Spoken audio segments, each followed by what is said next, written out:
So we are Group 6, and what we're doing is, it's a deep brain stimulation for patients with Alzheimer's disease.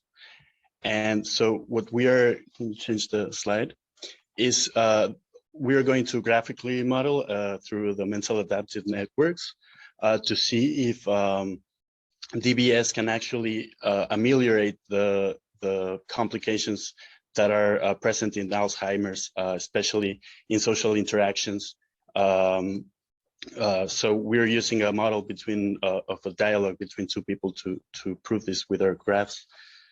Next. So Alzheimer's is a degeneration in the cells of the brain. There are two basic theories behind why this is happening. It's the cholinergic and the amyloid hypothesis. Though it's not actually really clear what's happening, we know that, well, we sense that those are the places that the problem is happening. And so we have two types of pharmacological treatments that access these parts of the brain, but we still haven't found a way to actually prevent the disease from happening, and also a way to cure the disease. These treatments only help to make the progression either slower or not have, so the patient doesn't have that many symptoms that are like bad for him. So no, go back. So yeah, there are a lot of risk factors, like hereditary variables are important, age, environmental factors, which is like not working out correctly, not learning anymore, the food intake. And so in the last couple of years, well, decades, the Alzheimer's disease has increased a lot, as you can see, by 89% between 2000 and 2014. And it's very costly now. So one of the first things that Alzheimer's disease actually impacts is memory. So working memory, long-term declarative memory, short-term memory. So because Alzheimer's disease obstructs memory formation, and although it impacts other stuff as well from the cognition, memory is one of the first ones that the first ones people actually notice or realize that is actually starting to not work. And next. So yeah, current treatment is pharmacological. The two ones I told you about, cognitive behavioral therapy. Music therapy seems to be working very well. And cognitive behavioral therapy also works for the memory training, social and mental stimulation, and physical exercise programs. So what we want to see if it works with Alzheimer's is deep brain stimulation, which has been used already a lot with Parkinson's, depression, what else? Well, other diseases yeah, I forgot the name in English, but it has been working pretty well with Parkinson's, and it hasn't been very much used and studied with Alzheimer's, but it's pretty much a system with an intracranial electrode, an extension wire, and a pulse generator, which gives signals to certain specific parts of the brain to actually help it work or to make it to make it work. So yeah, that's it. Okay, so I'm gonna speak briefly about deep brain stimulation technical stuff, because I know that the topic in here is about the network modeling, but I think it's important for the person. Yeah, sorry. Yeah, so what deep brain stimulation is basically, it's an invasive technique where people getting surgery, they get it implanted, these electrodes that depending on which affections we are trying to take on, that's the portion of the brain we are trying to focus on the stimulation, electrical stimulation.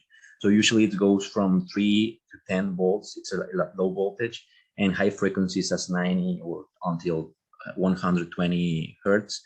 That's trying to replicate the frequencies of the wave communication within the brain. And what doctors usually do is after the surgery, they get a magnetic resonance imaging scan, so they confirm that the electrodes are placed correctly, and start the stimulation within the next months. So, so there's empirical research on how this deep brain stimulation has proved to work on memory loss and different cognitions as language or attention, and several illnesses, mental disorders, as Fernando said, anxiety, depression, headaches, some mental disorders, and this is specifically for Alzheimer, being how for one year at least there's been improvement in patients with Alzheimer specifically. So we can see how there's this PET tomography, the summit positron emission tomography, which it's on trying to show graphically how the red parts of the brain are the portions of the brain that are working more, because it's trying to measure the glucose metabolism that it's running through the brain. So we can see how in the control patients, which are the healthy ones, and from baseline to the 1 month or 12 months, we can see a better behavior on specifically in the fornix and hypothalamus, where memory loss it's being focused in Alzheimer patients. So again, we can see some the glucose metabolism for this this behavior, and just talk about how how deep brain stimulation has been for many years now in the market. Sadly, there's been a lot of research, because at the end of the day, we know that the most impact it's usually on persons above 60 years old, that for maybe capitalism or jobs offering whatever is not a big impact to aim the resources of research in there. So it's being like quite of stuck the research on deep brain stimulation, but we can see that it is already approved for Parkinson's disease, for stopping the tremors and other language problems or motor problems in Parkinson. It is already FDA approved. So hopefully in the next years we can see some light in new in novel treatments for another diseases. So basically what we are trying to say state in this research is that we're trying to model a conversation between a healthy person with an Alzheimer person that is having troubles on recalling memories and remembrance. And we're trying to show what empirically has been proven, that these social, cognitive functions, affections, affect actually the social relationships with other persons. And in this first scenario, we're saying in the first part, I don't know if you can see my mouse. No, I don't know. Yeah, you can. Okay, perfect. Okay, so this first part, it's the first part of the process where person A starts the conversation with usually with person B. So this is like a control or preparation state to see what's happening, or to decide the course of the conversation afterwards, depending on the emotional and social interaction. And after that, we can see another process like linked with an emotional and social reaction to see what's happening at the end of the conversation. Either it's like an invitation to meet up again, or like keep asking questions, keep the conversation going. So we can see two learning adaptive portions, which are for the happiness or anxiety and emotional part of the system, and which actually at the end of the day creates bonding and strengthens the relationship between the persons. And we can see a social a learning part for the memory creation, and which are proved to help a lot, or to actually strengthen how we correlate with people and create bonding. So this is a healthy with healthy person conversation. We're trying to focus on this process for the Alzheimer patient. So we can have here the graphs that I can explain better. So this is the graph for situation 1, which is both people are healthy. So X20, which is the neurodegeneration state, stays at 0 the whole time.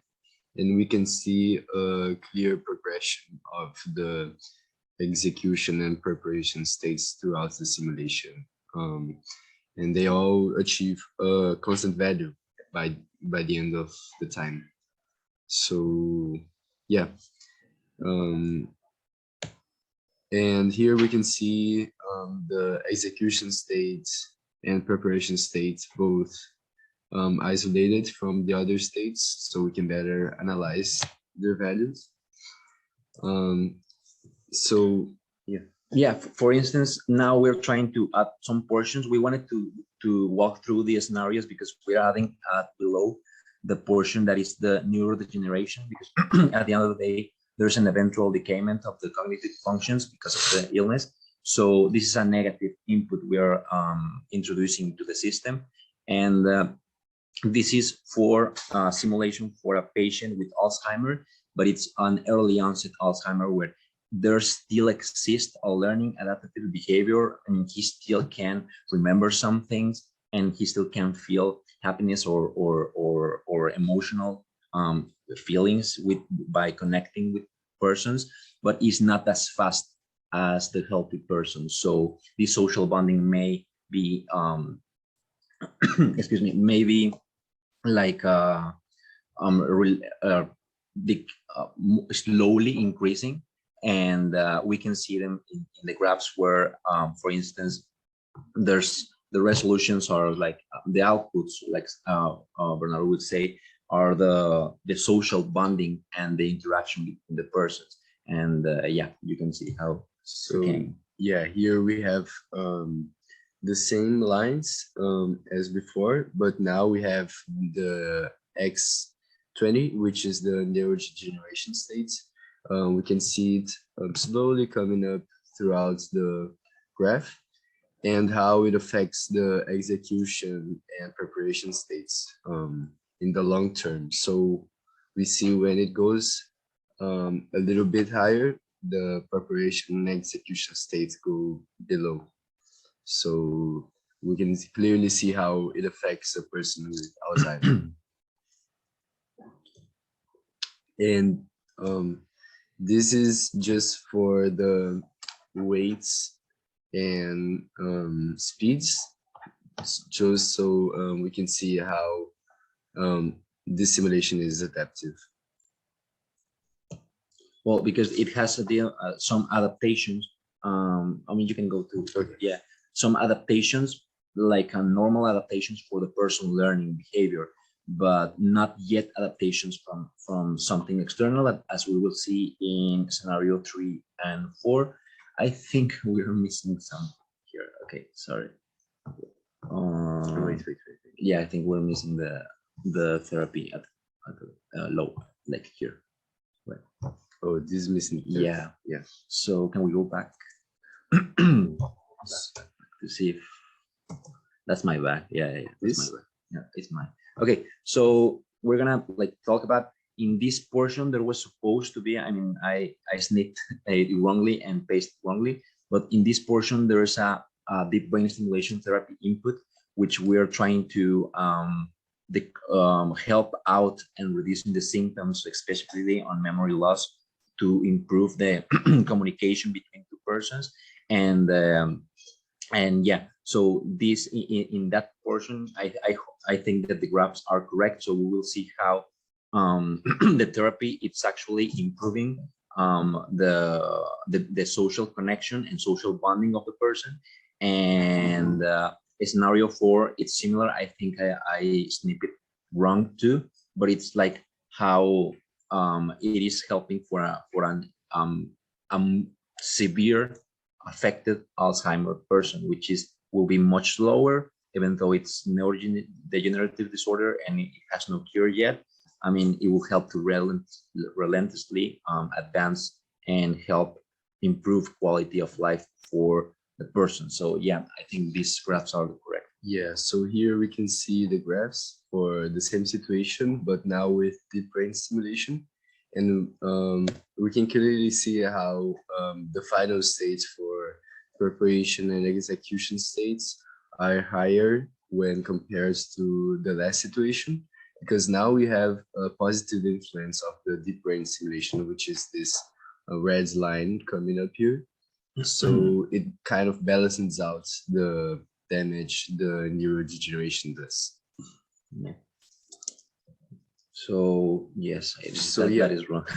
But okay, I think it's that is actually one of the first scenarios. Yeah, it's like this one is basically scenario 2, but without the adaptations. So without the weights and speeds. So we can see that is a similar result as on scenario 2, but now of course without the adaptive states. So we can see a similar pattern. So neurodegeneration coming up, execution state and preparation states coming down. And yeah, just like the points where they begin to go down, they're slightly different from scenario 2, but like the general behavior is like pretty similar. So yeah. And thanks. That's it